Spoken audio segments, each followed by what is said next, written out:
और Delhi blast case में फरीदाबाद की अल फलाह यूनिवर्सिटी के जांच एजेंसियों के रडार पर आने से मुस्लिम धर्मगुरुओं का पारा हाई हो गया है। जमीयत उलेमाए हिंद के अध्यक्ष मौलाना अरशद मदनी ने कहा है कि मुसलमानों को नीचा दिखाया जा रहा है। ममदानी न्यूयॉर्क का मेयर बन सकता है, लंदन का मेयर एक खान बन सकता है, लेकिन भारत में वाइस चांसलर नहीं बन सकता। अगर बनाया गया तो उसे आजम खान की तरह जेल जाना पड़ेगा।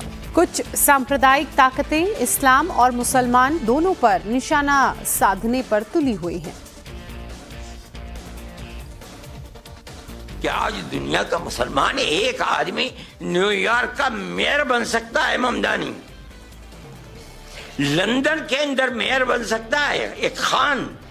हिंदुस्तान के अंदर किसी मुस्लिम यूनिवर्सिटी का कोई आदमी वाइस चांसलर नहीं बन सकता, और अगर बनेगा तो आजम खान की तरह जेल के अंदर जाएगा, इकबाल की तरह औलाद जेल में डाल दी जाएगी। आज देख लीजिए अल फलाह का क्या हो रहा है,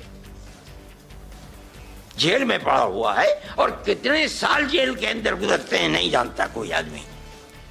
कौम, गवर्नमेंट मुल्क की आजादी के बाद इस पर लगी हुई है कि मुसलमान को सर नहीं उठाने देना है। आज उसका नतीजा है कि लोग ये कहते हैं कि मुसलमान के अंदर लीडर चाह रहे। क्या कहते हो तुम? मुसलमान कौम कोई बांझ थोड़ी है, अगर नहीं थी तो वहां कैसे बन गए? यहां किसी यूनिवर्सिटी का वाइस चांसलर नहीं बन सकता आदमी। मैं ये कहता हूं, अफराद थे, बनाना चाहते थे, बना दिया उन्होंने, खड़ा कर दिया। आज अफराद बनाने वाले लोग नहीं रह गए, हौसले पस्त कर दिए गए। गवर्नमेंट चाहती है कि इनके पैरों के नीचे से जमीन निकल जाए, आज निकली हुई है जमीन। मदनी जी मगर ये भूल गए कि यही यूनिवर्सिटी आतंक का एपिसेंटर बनी है। अल फलाह यूनिवर्सिटी के समर्थन में अरशद मदनी के बयान देने पर हिंदू और मुस्लिम दोनों ही धर्मों के गुरुओं ने विरोध किया। उन्होंने कहा कि मदनी ने हमेशा से ही बांटने की सियासत की है। मदनी को केवल भारतवर्ष दिखाई देता है। भारतवर्ष में मुसलमानों को जितनी छूट है विश्व के किसी देश उतनी छूट नहीं है। भारत का मुसलमान भारत की सड़कों में शुक्रवार को अजान करता है, नमाज अदा करता है। क्या विश्व के किसी देश की सड़कों में मुसलमान खुदा को इबादत कर सकता है? ये मदनी को नहीं दिखाई देता। मदनी को नहीं दिखाई देता कि पश्चिम बंगाल में हजारों हिंदुओं को मार दिया गया। मदनी को नहीं दिखाई देता है कि मुसलमानों को जो आज़ादी मदरसा के लिए धारा 30 दी गई है, धारा 30 के तहत मुसलमानों को मदरसा खोलने की छूट और सरकार सहयोग करती है। क्या मदनी को ये नहीं दिखाई देता?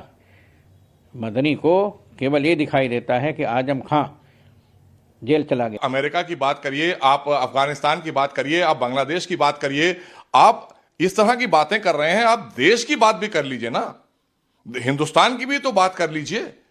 आप कहते हैं आप लाइफ टाइम बनना चाहते हैं हर चीज में। आपने अगर कुछ आप करते हैं तो आप अपने परिवार को ही तो लाकर स्थापित करते हैं, या अपने आप को आप लाइफ टाइम करना चाहते हैं? आप भी तो एक इदारा चला रहे हैं। अरशद मदनी साहब पूरा एक इदारा चला रहे हैं, उनके परिवार के लोग हैं, तो बस एक इदारे में ही आप अपने बैठे हैं और वहीं से पूरे देश के मुसलमानों का ताना बाना आप बुनते हैं। आप चाहते हैं जो आप कह दें वो सारे मुसलमान कर दें। तो ये खाली मुसलमानों के नाम पे राजनीति जो लोग तुष्टीकरण की करते थे, जिनको आप फायदा पहुंचाते थे, वो आपको फायदा पहुंचा देते थे। देखिए, अरशद मदनी साहब का जो बयान है वो हकीकत से बिल्कुल परे है। सांप्रदायिकता से इस देश की एकता को खतरा नहीं है। वहां भी विचारधारा और कट्टरपंथी जो आजकल जो इंटेलेक्चुअल लॉबी है मुसलमानों में, जो देश के अंदर बम फोड़ने का काम कर रहे हैं, इस तरीके की हरकतों से देश का ताना बाना बिगड़ रहा है, और जो हिंदू और मुसलमानों के बीच की एकता की डोर है वो कहीं ना कहीं खंडित हो रही है, कमजोर हो रही है। और अरशद मदनी मौलाना साहब जो बात कर रहे हैं, अभी उन्होंने तालिबान के एक मंत्री को अपने यहाँ बुलाया और उसकी बहुत आवभगत करी, उसको डॉक्टरेट की उपाधि दी है। तो जाहिर सी बात है कि तालिबान की विचारधारा को आगे बढ़ाने का काम करेंगे।